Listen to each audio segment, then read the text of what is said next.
দুইজনে এখন মৌচাক পাড়ার চেষ্টা করছে। ও ভাই ये क्या है? কি বলবো। তো ভালুকের বউ আনমনি শুধু নাটক ঘুরিয়ে যাচ্ছে, আর ভালুক মৌচাকের থেকে অনেক বেশি উপরে উঠে যায়। যখন হাত ব্যথা হয়ে যায় তখন ছেড়ে দেয়। তুমি কি পাগল হইলে না মাথা খারাপ?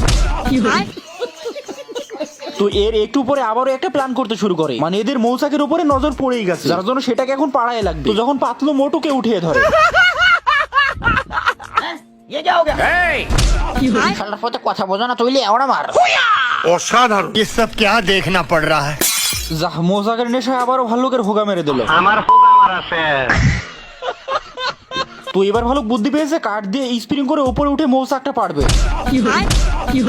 তো এরপরে ভালুকের বউটা ভালুকটাকে লাঠি দিয়ে এক হাত দিয়ে ধরে আছে। তো ভালুক মৌচাক পাড়ার চেষ্টা করতে গিয়ে একটা মৌমাছি ভালুকের নাকে এসে বসে। ও শেষে গান ভূ। তো ভালুকের মুখের উপরে মৌমাছি বসেছে বলে এই ডাবলে একটা ব্যাট নিয়ে মৌমাছির মুখের উপরে মেরে দেয়।